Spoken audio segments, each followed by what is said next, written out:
lam ka meters chi hun bang tan hiam ini da panta episode bang za hiam social issues le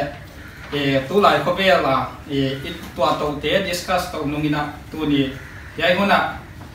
ko bela poimo ma le i christian hin kwa poimo pen ya ya om family to ke saya biblical perspective and home le china ya pai khoma tu ni ai gen khom di tam bibel bible pansanin ai ke le bible tung to ni na bang chi bangin in kwan i thei siam theya bible pansanina in kwan i khang swa ai ke le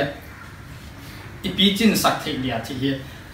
ke kum khom le china yai hun ki so ma hiya siam ja kai ke le pil ja kai ke le bible thei sia ai ke le khalam ha ja kai ke le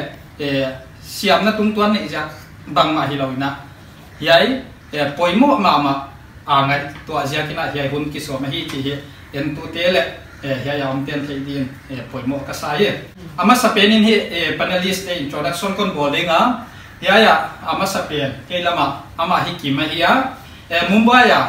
om tu le la ta le pasal to ta thum le pasal kat to ma hiya aman tu le lina BBC naw panglam satwa ma hoi takina naw pangkem na Sunday school hi na sem le all mo ma hiya the hiya bana upati romuan satwa ma upa muan hoi ma hi bana twaila hi laya KTP banga hoi takana kizan tulela Mumbai satwam kem na chairman le upa hom tho le de hoi ma khat tu le lin ta thum le ji to om le a hi abana pa kam zalian tom ging a hiya ta ni le ji to kho salalina sap to ma ke zat theina na ke jang tawin pathian na dinga in kwan kho sak na le in kwan bol na panak ta ka lamia the a hiya abana tangba ti ko min la hiya Bible sin na ananei wai bana la sim na lama secular line na leng sang ti ana jiu to wa hiya twai la kai ke le sap to ma thugen mi ki vo ma hi abana nurwa ta hiya ama ta ni le apasal to khosai na tulalin Mumbai khosawa sap to ma ki za theina na ki jangina ging tu te adyakin vai te la ka ba ki za theina na ki jangina wai bana in kwan sung ma poimo le ai ke le poimo ngai bana en kol mia the hiya abana no chin ngai lian hiya kumsom ba Sunday school la superintendent Mumbai na sema naw panget kol na poimo ngai pen ma mi khata hiya wai bana ji le pasal le ata ni to khosalelina tulelin Mumbai khosaw hi laigel mi khatin hi bromli kitchen hi laigel na ha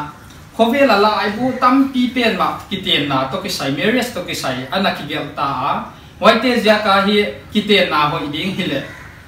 kiten na kovela hoi pen ma hoi hun pen tu hun hi ding hi achia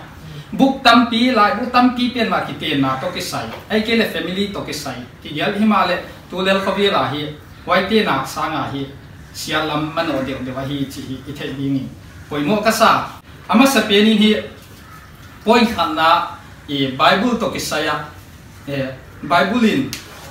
in kwan bang chibangin ana setapa mo ai ke le bang chibangin poimo ngai ana pia chi tom chikini ki kumbinga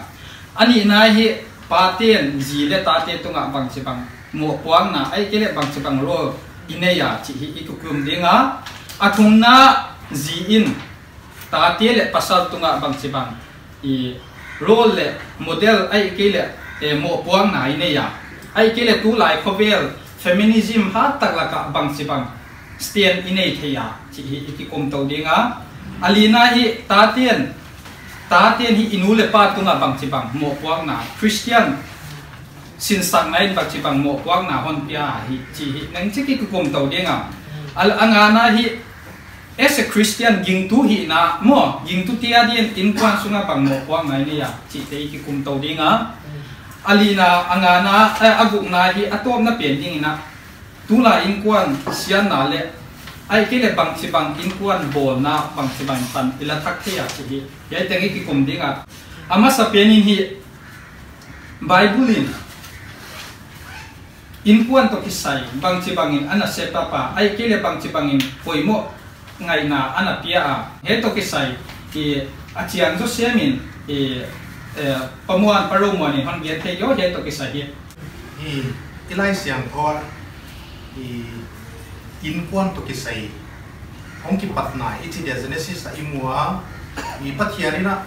pasal ama khia koi kasaki aki thua pi di nume ka bonding a chi aya i ki thua pi di fellowship nei ding wai pen kha atop na lama ilai siang thoien le apula pat atop na lama i den chiang a Chris le sapton te ki pen nang to hong ki zom ko vek a hia wai zakina i kiten na God's design for the family ahile i fellowship needing ama sa pena mo azia ka hi calcium teng teng honenin i amin bol to atitwa ti minang amlo hi zakin ama kitwa ti di hon mo wai pen ka ho ya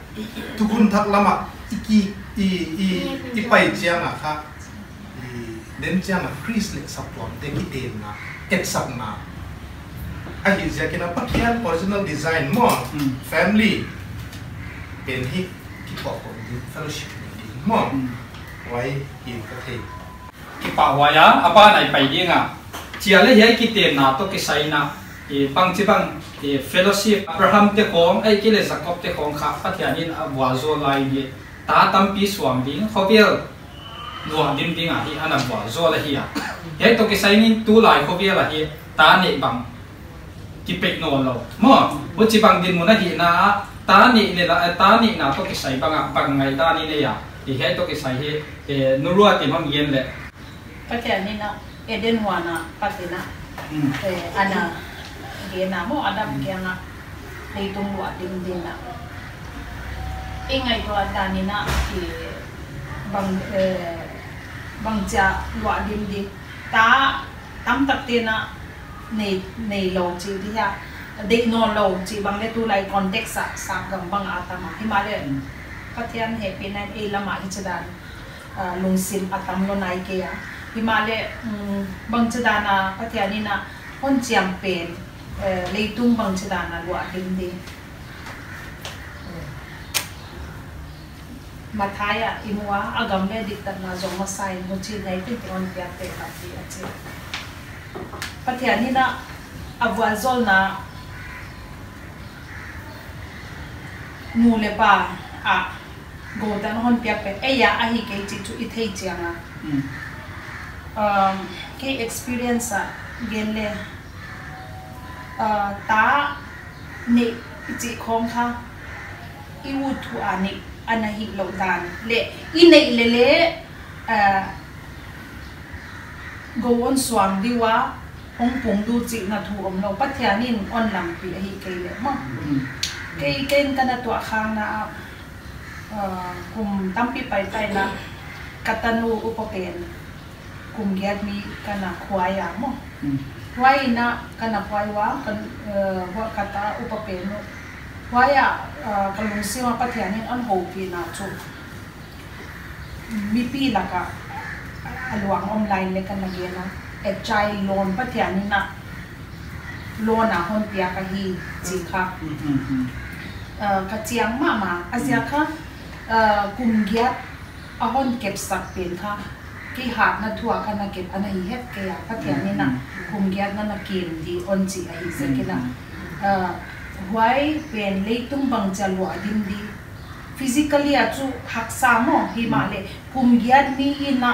bang cha leitung analwa leitung alwa na pen koila malwa ichi chanina asi ina aga kamuwa naupang Sunday school naupang somni valina ahin nau Jesu Christ la anapiawa mo wain kha khovel analwa dim pathian thua dina analwa dim hi chi in the spiritual point of view mo physical kya hi lo na spiritual point of view pathian dina leitung wa dim dina hona ko ya Abraham kya nga to be a blessing for others leitung ilwa dim na di pen kha to be a blessing miti a de wal so na nak i hong hi theina di a hi zoa balo adim di na he tu la ya pangal te pangena ta tam pine lo adim ina ama tu a gam tom control so wai bang hi zolo wina pathian gam ke le na dia le tu lo adim di ana chi hi so chi ken kana mai dan experience ma ki pa wai ma nura ti experience le yai tung ta na hi khot takin hon explain na ki pa wai ba na ya ki ten na various apoi mo dan bible la ki mo the ya ke le social view ni gen the ya he to ki sai nudia ni hon gen the jo Genesis bung khat chang so mi de yan na kha le tung lua di ba pa thian kha amao kha kwal so le chin hoi kha pa thian mai kha kyang mo kha ji tam pi swang di ngin mo hong pumun la le tung ha lua di mun ji ma ko ya kha ta ti cha kha mo ngi di ji tan a mo pwang na toไปโคมลงที่สับขันของเราไว้บ่เพราะอย่างนั้นอามาพะปะเทียนซาเดอามาปะตัวเดียบอลกี่จุดเมื่อไปไว้ซานาอาคาตัวอามาเดค่ะจีโตดีเห็นจริงเพราะถ้าขัดจะสิมุนไหลเลยมาละกี้บงนี่นะจังส้มเลยงานนะค่ะที่จะเรียนเมื่อปะเทียนนี่ค่ะนี่ค่ะขัดจนสวกสักเมื่อเพราะจะค่ะin flesh and spirit they are his สาเด็กขาขาอามาเมื่อบางเจ้าก็อามาขัดสวกสักอาเซียขาอามาตีค่ะปะเทียนริมสักจีอยากขัดเด็กเมื่อbecause he was seeking godly offspring ปะเทียนริมขาขัดเปียวที่เรา godly offspring ค่ะเด็กเฮ้ยค่ะนิ้วจะคนเกณฑ์สาวไหลเลยค่ะเฮ้ย godly offspring อะไปหมดตานค่ะโซโดมเลโกโบราค่ะกี่เยี่ยมมั้งควายลายค่ะอามาค่ะปะเทียนตาเกียนค่ะมีหิงตาเกียหงกิบอลปิวมั้งลายเสียงทอจะตั้งปีกินจ่วยเดี๋ยวก็แม่นเขียนคัดกับกระซักคัดกับยิงตากระปมเถจูไปดูปล่อยไปใจเย็นค่ะมั้งเดี๋ยวค่ะพอแล้วมีหิงตาปะเทียนตาเกียหงไปสุกามีหิงตาเกียหงกิบอลปีเจียงวะค่ะปะเทียนพ่นบอลตู้เนี่ยนางเฮียนเกย์เฮียนด่านไว้มีหิงนี่เสียสีเดียสาหงเปลี่ยนที่เราเด็กอยากให้ยิงตาเองเลยมั้งไว้เปลี่ยนค่ะผู้จิตด่านค่ะตั้งปีอมตาเสียกับค่ะไว้คุณนักเขียนหน้าสร้างหลวนเสียกับค่ะนี่ค่ะตุยจีมาหินมาหงพออยากสอบตั้งค่ะอินกวนขัดเจ้าเมื่อนวดอินกวนพอจากตู้เนี่ยค่ะนี่หิดีค่ะ godly offspring นุ่มนี่ว่ากิเตียงโคมาอีตักสะอุนนาทีพิจิเฮียมไอ้กิเลโคเวลนบสักนาทีจัดโคมไม่เฮียมไอ้กิเลตาตีนี่อ่ะโกเตียนุเสียตาอินเดียโลเตียพอไอ้ตั้งแต่เบลโลฮีจิค่ะเมื่อพอทักไล่เสียงเป็นท่านสินสังที่ป่าวายาบ้านะ family อินกวนเก็บนาเหปัทยันเด็กด่านไอ้กิเลปัทยันเด็กด่านค่ะบางทีบางไอ้ยศจีที่ปัทยันนี่นะครับบางทีเฮียมินนะไบเบิลอันเป็นดีนี่หินตามมั่งไอ้กิเลปัทยันเด็กด่านที่อินกวนคนโบราณเลยอดีตด่านมันเดียร์มั่งไว้ต้องไปใส่บางexperience ตรงตัวเนี่ยกิเลไบเบิลตรงตัวเฮียมินนะโอเคไม่ฮอนเรียนที่เดียวอีหลาค่ะเป็นอินสูงลงสูงวันไหนเป็นคือ I think that's the center of family เมื่อปัทยันเนี่ยนะมีละป่ามีละภาษาละนุ่มละบอลเมื่อเอามาอบรมกิจการสัตว์ไว้อย่างก็เบสิกเราจริงไว้อย่างจิตเป็น marriage กิจการไม่จิตเป็น it's not just physical fulfillment of physical needs ไว้อย่างก็ตามันเปียอะไรไว้ก็มูลป่า they are together one กิมตา complete but why children มาโอเค to multiply มาเขาเป็นหรืออะไรอันดีเขาเป็นหรืออันมกหรืออัน physically หรืออันดีมั้งไอ้เราเนี่ย is it something else มาจิเป็นวันกำนายเป็นนะที่จิมังอ่ะ family represents มังอ่ะวันกำมาพัทยานินอามา family บอล represent มา in a small way ดินก็มูด่านนะที่อ่ะมาJesu in there again me in song ama la ama ma a house divided will not stand ji manila in song upon ka it's a completion of the fellowship ma ngu le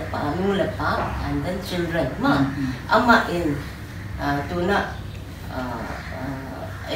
bang kata tapa om kasiang thong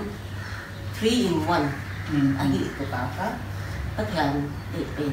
ngu le pa le ta ma om hong fellowship home. That is the fabric pen ka. It represents theologically in bang kata ni kan 3 in 1 ma pa tapa kasiang thong ma zile ta to zile pasal ma dan ta ma why ka it's a representation of pathianin pathian ga chiang ma pathian din danin kwan imu the di dan he chiang takina ki gena abana episode lo ya gen sama bang ini tu lai khobela living together mo om khoma ai kele gay marriage bang ai kele LGBT issue bang tama hiya yai kiten na neng chik te tulaya thang thak te la khatam mo yai to ke sai ni lalboin twilight te muda na bang chidani akimua ai kele bible in he te bang chibangin au kia ai kele ana bang tana ana dala chi neng chik non gen the yam kik zualeng pathian kha thila design nei le purpose nei ya hovelon siam chin na institutional ko ma sak pen family ya why family kha purpose tam pi yen saluma himalika stress would pen well family iti changa why institution kha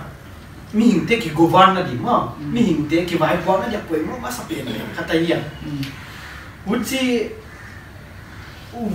hinapi na hovelon pai to zela family ki chi pen kha why avelu pen hun mang hiya chi da ma avelu pen hun mang hiya azyak pen bel why apathian na siam mi hingte emotionally spiritually and physically why as a unit ayom kom ten ni mo kum kha ayom kom ten de a unit de pen na mo sak pen ha why pen kha en avelu dang kien kha lo a moral le spiritual aspect lam kien kha no lo tu la ko vela azyak bel development iti ya ma khang to na mo wai kia life akien ta a philosophy ma le lo wa lam ngan pai to ta mo I hon no kha pen pen ka na mu chu secularism in kha thil ana suksia tam pi iti denga secular pen kha principle ho ya ho ile a philosophical level a hon pudan kha chini oma secularism political secularism om dia philosophical secularism om dia ya away from art pena ka tinchu philosophical secularism iti ma why secularism in ka basic in structure a structure human a destructure it is in why ka away from atom why mana why in on kwakian ma postmodernism til adik kiti om lo adik yai chatahi yai chawahi til dik there are multiple truth ma thiếu dik tam pio mai why jaka ke hi dan nang hi dan pen thiếu dik lo hin chen to why ma in kha I khovela imi hing te nature chi dia ma imi hing te pian san I na khat ma ko to bible greed mi hing te kha in nature as greed and selfishness why jak bai chu pathian na governing institution na pu kyan ma why greed and selfishness control na dikha institutional pu kya sakni why pen bang chi banga ki maximize thedi bang chi bang yai greed le selfishness pen sang pen pina enjoy thedi ingai to na philosophical level an why don't pai home to wa hiya tu chana family pathian na gel dan na lupa ichi chang na companionship contractual chin kof ne nahi ya waya nang keyam kaziyam ai kele kangai so yam patun ka awut nu pa ka ki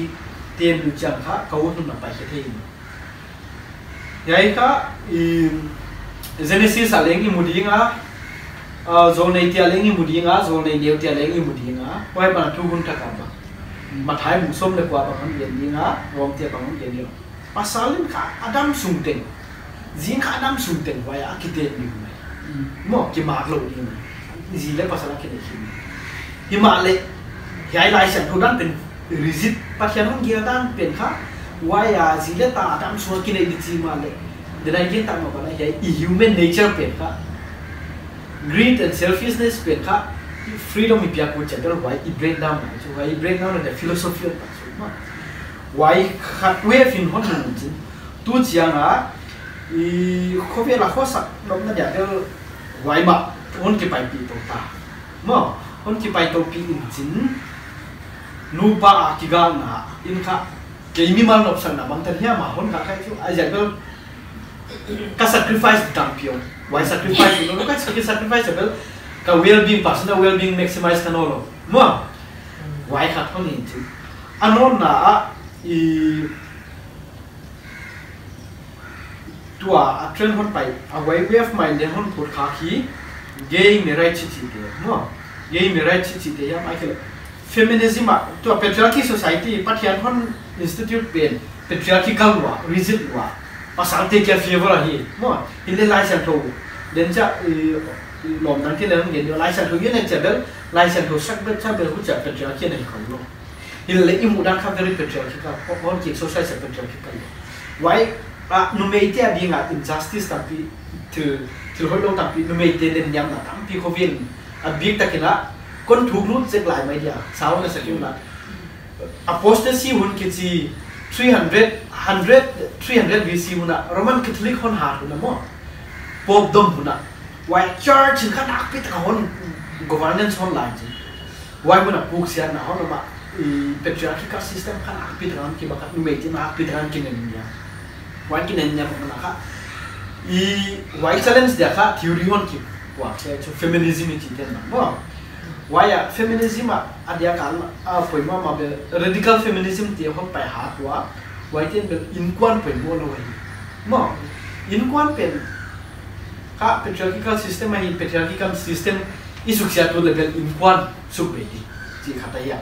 why tu nak hantar dia guna why way hon han mama, kan na tildik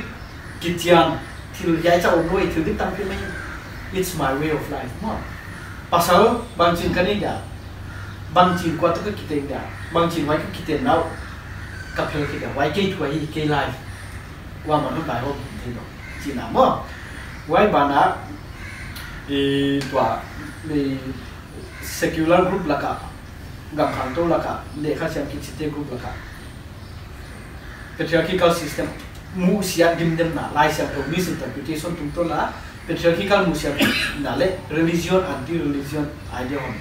wan khan api takino no ma to e la ka leng ite na khobe la le ai thama ya in le hon ma khat pa de guys merai chi ko ma wai lo chan na khosak lok na india ka nu pa hi na pi tanai hi na pi la ta nei u lo ni da nei sakin pai ta la chi ko hon om to ding hi ya why but relationship casual ta ka lang na mo sex life casual ta ka lang na sex partner nu pa hi lo ile sex partner ni chi bang why chen pocket wa hi ya adik ta ka yo ne chang na yai pen lai siam tho partly theological community aleng lai siam tho kha a hi di bang ta ka ina gen kha lo ja kwa anti religion ichi dinga secular force kha religion hon mu dan hon ki opposite force ang lai na why confusion hon omda la ka society ichi bang ki to kha in to a generation a ito to kha hon sam de se ila ka le ichi bang tong a basic ka kon nei in ka te ki pa wa ya chiang ta ke na ya issue manga to la ya buai pi mama individualistic idea le family poi mo dan te bible tung to na bang chi bang a ya te en to thei ding hi a chi te tampi ni ki kom to a sang ni le sob le bokin hi dictionary Oxford dictionary hi post truth chi word tha kana be la kwa wai chu bangai chi le absolute truth mo thu di kom no lo in chin I feeling le emotion a ka kinga ta hi mi mo I feeling le emotion a dik le dik hi mai chi hi a wai kho be lai ding lai ni wai gen te bible pan sana family poi mo da ni gen te hi tu huna chawa poi mo di lo kumza kum sang khat nunga leng kho be lom sunga EBS di mo EBS di yai te hi a wai ja kini bible ni family setup di dan ai kile poi mo dan ai kile in kwana de dan hi to tom chi kai gen the hay ti ai dinga abana point ni nai lut dinga pain hi ta ti tunga mo kwa ngai ni in kwan bol na mo Bible in len sin san na tampion na pia party thune na bang ai kil responsibility bang wai to ke sai ni party authority bang tana Bible in anagena ai kile bang tana inamuthia chi ai to ke sai paka binon gen thi yo hi Bible na tate kolna gen na akisa bubuk na pongpyo na pingun na pa za takul chi anagien sukso ka to na simsuk le mo pato na tate thi thang pai kyun chi bang me yes pa mo pa pen sim hoi to ka sa authority of pian ba na ai hi dran khat roles khatong pia hi na kamua mo wai dan ai ke pongtan okay Bible aleng inamuthia party na ni authority bang tan hiam Bible ina anapia wai ma bang ni responsibility leon na pen nge gi ni ging ta mo bang chi bang responsibility ai kele bang chi bang party responsibility ne ya jitle le ta te tunga mo ai kele in kwan as a body ya bang tam responsibility ne ya chi dai to ke sai okiminon gen the ya party tun kamena Ephesians hon ko ta ma hoi ma pan basis ya ma pasal te kha ai thei da na kha ki tiang na kha ki kha tel tam hat lo na inna ma kha to ni na ke le ka tel sun na kha ki gen ke kha the role and responsibility of a woman no mai ten kha zi te na za ta liu ma ki suk ngam liu ma zi kha pa kha ne gen chu gen hoi na very nice ma ki pa zu zi kha angong hin chen hoi za ka kha alu kha ma apoi mo da submissive a hi da ma pen kha ki gen en chen pasal responsibility di kha za hol lo ki ke limited experience ma quote me if I'm wrong okay ma hi hoi in kha Bible isim la chu tun Paul yes all these are correct ma no mai te ka we have to be submissive pasal ka pathianen established role ma the head as Christ is the head ma pasal ka headship pia ai ke ma Bible ta chiao there's no two things about it hi le ka head hi changa what kind of headship is this mga authoritative headship or is it a responsibility and caring headship ma why as is nazite o ma you mga nazite o you honor and respect kichi ma authority wan pya ka na udu na lo ni hila ma nang pleasure di chawa hila nang hon nang ama ka submissive then nang hon en call to di hila wa hi nang ka en call to di na hi chi responsibility pen ka the headship of responsibility is not to extract service ma the responsibility the authority of the headship is to nurture and to care ma and kamen hon gen na ta te o thang pai ke ma wa ka authority but authority with a responsibility at the isu nu mei pen ma nu mei pen na si pen ka you have to honor and you have to care for it as na taksa na ki care to ka na care di ma which means love and attention ma included ki pa waya pa hi ke ma le nu te bang le poi mo he to ke sai ni nu lianin ta te tunga pa tien bang chi bang mo tuang na nei bang ma chi hon gen the yo ya kha ko in da za pa nga kha lai sen hu kha cha cha ma ko in sung ket na bin kha alu kha pa e ma in kwan a kha pa hin in kwai kha ko sin sak na bin kha pa in at ya di ma protection nurturing ba ai hi bin kha ma nu na kwai nào bằng nào nghĩa phong khẳng tốt đi anh đi bia kia quay kia sản xuất biến rồi về mà hoặc là hết sinh sản là biến khác Deuteronomy bùng จางพวกตัวจางพอที่การบางอย่างแต่ละทักจางตั้งแต่เย็นเมื่อแกทักสินสังนาคิดปันนั่นเองอินสกีเลยเมื่ออาหุนาบังอาหุนตัวบังนั่นลูกจางบังนั่นตุจางบังลำปีน่ะไปจางบังเมื่อ it has to be a regular affair เมื่อ and then the primary place of instruction ค่ะอินกวนเมื่อค่ะปาโต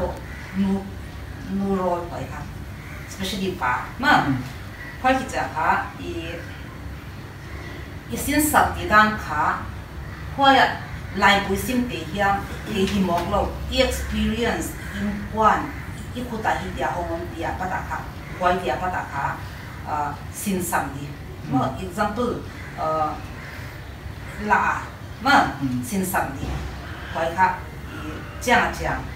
คอยจะน่ะคอยอ่อนเย็นเศร้าเสร็จหลายนึงค่ะลายเสียงทุกค่ะเย็นเจียงค่ะเทปีตูนี่เด็กทุมากำมาปัดโลโซจิอมปะไปเลยเมื่อพอจะพาเฮียอย่างค่ะอินกวนกี่หินหนาเปลี่ยนป้าหนักค่ะไอ้หินดูเดียเดี๋ยวตัวโมมาค่ะสับตัวเมื่อสัญญาสุดบังแต่สับตัวมาบางกิสินสับอาจีเปลี่ยนค่ะเฮียเย็นอะไรของค่ะเพื่อตัวโมตัวเย็นมาค่ะตัวเฮียเวลา post truth นั่นจีเปลี่ยนของค่ะไอ้พอ universal truth absolute truth อมนอนหลวงไงหนาเปลี่ยนค่ะพอไอ้คนที่อะไรก็ไม่อะค่ะเฮ้ยครับเพื่อปล่อยหมดเฮ้ยองค์กิจการของค่ะเมื่อพออินสวากี่หินเปลี่ยนค่ะพอจะเส้นจุดพอลายเสียงโถโลค่ะกินงักนั่นดิอมโลว่าฮีจีเปลี่ยนค่ะพออินสวากี่หินเปลี่ยนค่ะพออากิบังมาค่ะสับตัวมาสันเดสกุลเอวันที่ร้อนเจียงค่ะพอค่ะคนนำกินเมื่อพอappears เนี่ยนะไอ้เกี่ยนบางทีค่ะอาสกุลาเฮียมอาคันกว่าทีค่ะอันตัวอันตัวนั้นกินเด็ดๆเฮียอินสวากี่หอยตะกิสินสับตัวเฮียสันเดสกุลาเป็นค่ะอันนั้น reform เจียงค่ะอีหอยเป็นค่ะปุ๊บปล่อยหมดเมื่อให้โรตีเอลค่ะหอยจะค่ะอันอยู่ค่ะหนาวกว่ายิ่งค่ะจิตามตะกะให้เอาลูกปุ๊บจีเฮียจิตามตะกะคนนี้เนี่ยเดี๋ยวค่ะให้เจโรค่ะปุ๊บปล่อยหมดเมื่อก็จะค่ะอาสินสับตัวเตะฮีสันเดสกุลาเตะฮีนูเดียปาเลยฮีหอยเป็นนะคะเจียงมาไงอาบ้านไหนไปดิ้งอ่ะดูไลเขาเรียกทันตนาเทคโนโลยีสั่งมาโซเชียลมีเดียเลย information ตัวกิจเทคโนโลยีละมาเหี้ยอากิขังหันมาหนาวปังจิกปังเลี้ยง YouTube บังไอ้กี่เลยตัวไลตัดตุ้มปันโซเชียลมีเดีย Facebook บังคอยถึงเงี้ยนี่ตามอ่ะยัยนี่society สูงเจ้าโลกอินกวนสูงทุกปีตะกินขับคนหลุดสุขตั้มเปียหอยหนาวมาเลยไอ้ละก็ฮีอิมูเทตั้มจะฮีอ่ะหอยโลหนาวมาฮีมั้งหอยตัวกิจนี่โซเชียลมีเดียตัวกิจปาเตียนบางทีบางอินปันละเลี้ยหอยเดียจีเตเลตาเตเลอินสุงเก็บนาอิจังเก็บเด็กดีที่เฮียไอ้เกลเฮียตันอิจังดีไอ้เกลฮิจิบังอ่ะหอยดีที่เฮียตัวกิจฮีประมวลอินหันเงินเทียเฮียโซเชียลมีเดียตัวกิจค่ะฮักสติขัดไอ้เฮียตาเทียนคนน่ะตัวกิจนะอารมณ์เตะไอ้เกลสกุลไก่ปีเต็งอุนะโมบายโฟนต่ออยู่ไอ้เกล Facebook account นี่ไอ้เกล WhatsApp account นี่อยู่อีอาบันนี้สักตัวมันโลจะว่าไอโซเลตเดียวกับอมสักเละไอ้เทียเกียฮิเล่เล้งอีนี่เลี้ยวเล้งอีจีเดียคุณเปียกหม้อ time slot เปียกที่ไว้ก็สามวันนั้นกันอีก็ฮิดานะฮิเล่คอมพิวเตอร์ขัดกันเองเลยหรอแล็ปท็อปเนี่ยแล้วก็ยังตัวแค่นี้เล่นหายแล้วก็รูมอ่ะนู่นเลยป้ารูมสุงอ่ะ even if they go to the internet let them see in my room itself มั่งไม่มาตั้งตัวกี่เรื่องจริงนะก็รูมอ่ะคอมพิวเตอร์ก็คุยเพราะน่ะอินเทอร์เน็ตก็คุยคุณดูค่ะ only during weekends this much hour จีกี่ปีมั่งกุจิโลว่าจู่โมบายจีของอินเทอร์เน็ตจีของกี่บริษัทไอ้ยานี่นั่นก็เกณฑ์นั่นเองนะมีดังยินเล่นนี่เป็นกับ account ของนี่ก็ที่เล่นไว้กี่กาละ isolate สักการ ignorant ตะกับกุยเป็นเล่ห้องที่เราเสียดินนู่นเลยป้านะอาบิตะกินะป้าเทนะมั่วพอยตะกินะ time slot ใหญ่นะอ่ะคอยหุ่นดูไว้จะโอเคprivacy บางอย่างparental control ของเลมอนก็ยินอ่ะหอยตะกะอีสังนาเลยเฮ้ยเทคโนโลยีเป็นค่ะก็ตัดตะกินนะ it is to help people more mankind vậy giờ azam phát tuam thế lắm thì na hi thế lên chú ASEAN luôn nào om kia hi để lên tang pina tu lại nào bằng chỉ cái na phone cái lệ nu lệ pa responsibility is all on na chú hi mai à ai lo gam nghe ni zang à quay appoint mama cái bảo vậy á appoint hôm nay đối điên à gì in quan sung áp point mà gì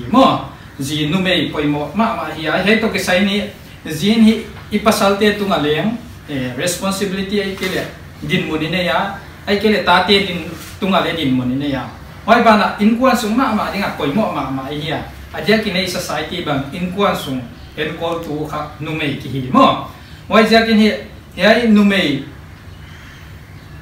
role ai cái lệ nu mei in quan sung kep na bang se bang nu mei Bible ai cái lệ Christian ginda ai cái lệ Christian thu hiểu đàn hi nu mei te bang chi bang in din ai cái lệ bang chi bang in quan kem din hon de chi to cái sai thei u thua ya mo to cái sai nu ruat in banga on gen thei le dia ki ni ai ma experience bang point khal ni hon share le point loina ya ma honi pe di ama sai na authority pendena igen dungsuina patiani na abdam kianga iden wana ana pekina mo authority paisa kena adamina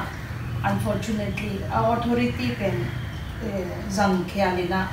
authority che changena dai kai na le honi mo winna ahi ana hi khial khaina mi tam takten av moina thei ka ne ziaka chitan tunga hi chima le adamina ama authority exercise khalo mo poisa ka kha azi kha a boundary na pel khain kucha hetan tungi hiwa mi hingte yet suk non le patriarchal society danina Bible kilang male numeite mo kwang na alam tanga nungzui hi na Jesu nungzui disciples so many te la ka omke male anungzui dang te la ka numei te bang le panmun analawa Lydia te le Phoebe chi te khong tam tak te na sapwa male authority hi na ananewa puchima nungzui na insungale numo kwang na hi ana omte ya pate tunga authority pen pathiani na piak pe note na poita ka identify recognize submit mo carpet da na ki phaniam chi na hiloina ki paina authority exercise na dia fulfill saktu ki kahi chanumete na pan ilak chalena insum pai di dani na hong pai hizoa tam takte na apasalin avompen akanga hi chile ei mave chi khopa ki submit di chi na hi lowina papai na baya kom hiam bang hiam pen kha asem swa di le apan pi tu dia no pen bible na no mei pen panpi tua anagyan pen mo why din mo na panpi tu hi na pen kha executive ahi na pen kha wain kha mute mo pwa khi na ka theya ma mun tam taka pai na authority exercise lo changina nui na double role on play changina insu wai zo authority hi na la hi execution hi na la hi mo afek an hi khom changina insu wai hi zo idin mon chiat nute na theina pate a de palpi tu hi na ki ngai to thakina hi khelna hi mangam ai kele ina a context ina thei siam lo kha ko omle le mo wa pata ngai to thakna omle ki pa wai ma aba na tula ya poi mo ma is covid non bo khia ki in kwan kem na pasalin le sep na ni zin le sep na ni mo dai bang se in kwan a hi khan be nu mei pen bang tung nu mu zo ke le pasal bang tung nu mu zo ho chika kom ka tama hi ya iki advice na tam pi le hi tho i society ma bang le nang sem na na ne le pasal sem na ne le ji sem na ni ngai lo hi mo chi ko ngai ke le hi chi da mi ki advice na hi ya he to ki sai ni tu le la in quan hoi takana bol leng hi pakam te bang aman le sem na ne hi ya zin le sem na ne hi he to ki sai hi pakam bang experience mo banga he tung tanga in quan kem na nang le sem na ne loi mun le sem na ne hi na he bang chi bangin mo pong na len to wa ke in quan bang chi bang na kien to wa ke le hi chi banga in quan om tia ding ni hi chi bang hi chi bang de sa kwai chi khong non gen thei yang cái tu saya kan ni wa sem to kai ja kana boy to mo boy to ke na ai ha family life family kai na karo lu kha ki hin ton lo ki he ton lo mo pai na pasal kai na ka authority system ka kana hat ka la khet to ti ton lo wa ka jin jong at ala khet to di lo mo pai ne kha sep na ni ja ka kha tom ti ton lo ina i sep di a basic pen kha thei gi ya wai ka ju pen kha pun mo ka sa sep na ni to bang ai ki les ji te bang sang roi le kha ama kho ki sam sok ton la di zong ton lo mo arol nu me hi ta arol pen kha ki di fai kin na di ton lo mo pasal zong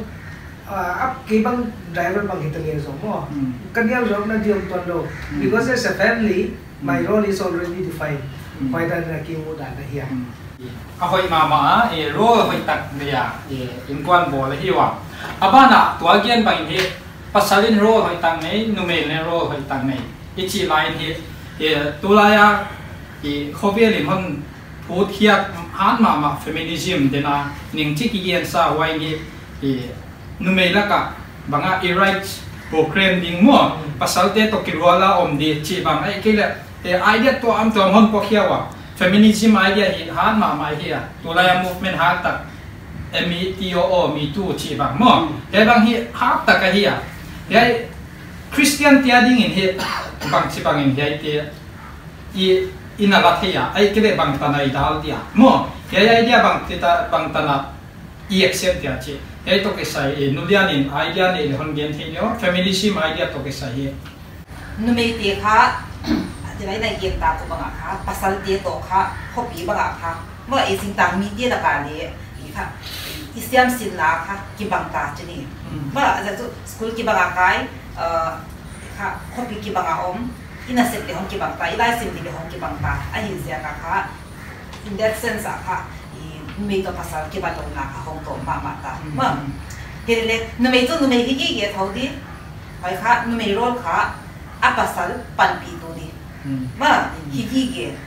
hoi za ka hi feminism bang tu kin hat ta le nu me ina the na sang zo a pasal sang a hiam ma a ki te pi pasal sang a hiam a ki le khota na le hong hi ta be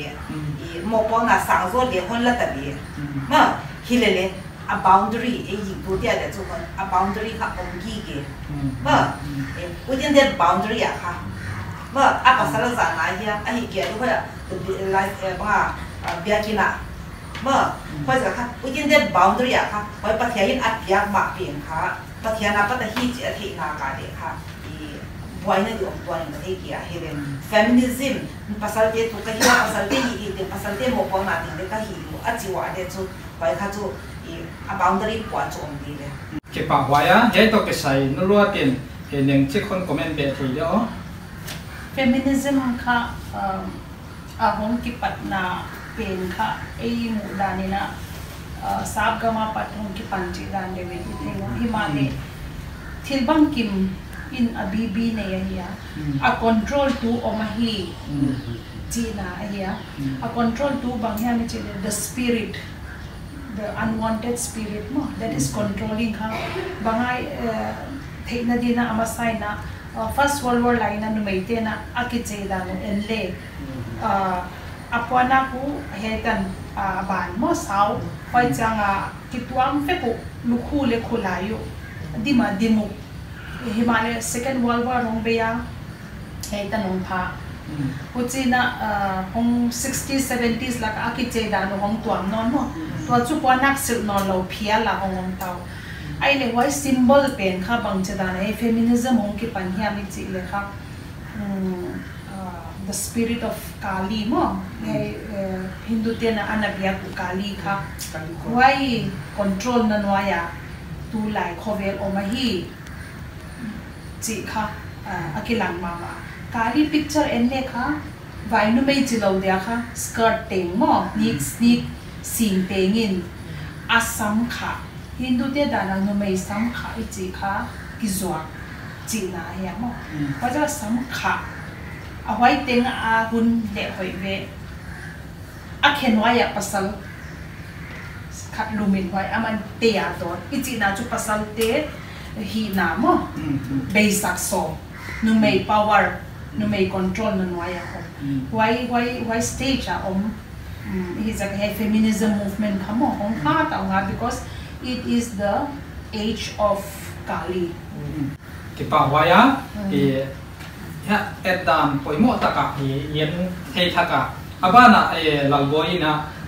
hon comment be feminism le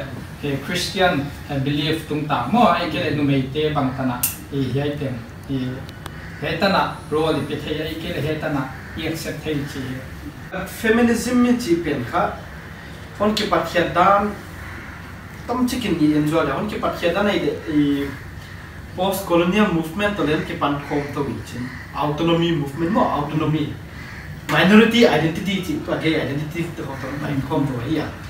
why bana a base pen bang zia kai chi bang hon pa ya ki ya mi chi le hierarchical of labels why na sep kwa na sep in value lian zone ya chi mo ya capitalism hon kwa khom to capitalism to pa khom to ya asia bel kwa na sepin sumtam value of labor kha money printed money ya money paper an kinga ta mo kwa na sepin kha I value lian producer while lian ave an sepin money an kinga ta currency an kinga ta why chang office kai tu pan kha sum hon polu ina pen kha sum hon polu no lo actually how to measure the value of that household labor in terms of currency mo why labor value currency hon ki compare cha ka hierarchy on tai chu office ana same pen kha sum hon mu ina pen sum hon mu actually why ina pen an productive labor so ni ta a capitalist system why sum hon polu pen the productive labor force on chu ta mo why ja ka hierarchy ya Bible concept on ki ta le kha roles and responsibility pen kha it is not a comparable value a value system compared to roles and responsibility pasalin kha I parol hi na in kwan gumbit tu hui khom tu hi na hon play nuin kha waya nu hi na hon play pen kha waya a Bible like a pre-modern society lan ngai to le kha a value chi ma a label value ki hello wai chu why hierarchy of law chu no a biblical concept why a societal context and hierarchical point of law chu a chi le bang chi dan na yai reconciliation ni bol hi ya je chu ma le question kha why feminism ha takin kha capitalism value one poto bang tan ya ma bel feminism the capitalism one swap chi mai thi le a capitalism value ma hon po ke to wai cha wa nu me khatina na ka seple kan le kapasal na se bang ka septe chu kapasal to equality kom tin de chu sum kon lo te ngai chu wai sum ka lo ina kom che bel I kapasal san yam zo lai to ai ke de la yon gen ta sa ma pasal sum lo pe azi san yam zo na ki ngai to na idin mun suma hon ki te tai a chi de wai pen bang chi dan na I challenge te da Bible point of view ngai to ta mo Bible in the role hon piang pen kha sumle paya it's them available at bakhan why smooth functioning of the system no a secular point of view ngai to him le is system theory structural functional this theory I am pointing at here where pathian kha ken chu phát hiện bằng khoviel từ đó là này tuần đường structure functionally sahi cái gì structure bol chính là functional mình chính vậy function thì khác compare the value thì qua sáng số qua niệm số chỉ một cái đấy vậy system không thể làm bài thì chính thằng nó lộ bài thì vậy giờ cái gì na in sung ta thế tất cả phát hiện lão đàn chiếm tất cả nó khôi Sarah in khá esau tất cả nó khôi Abraham cắt tô ba chỉ tôi rồi vậy Sarah value là chỗ nào khác Abraham Jews father so ni thế nào khác Sarah gì vậy mong Sarah thì vậy giờ cái khác nu một quang na to pa một quang na qua liền rồi chia tiệt cao đi đâu ta vậy một quang này là i khovel bằng gì asu ya chia en na vậy vậy na pi ta cái là rồi thằng đây feminist cái gì khác à vì i đâu thì ra làm gì chị phải ra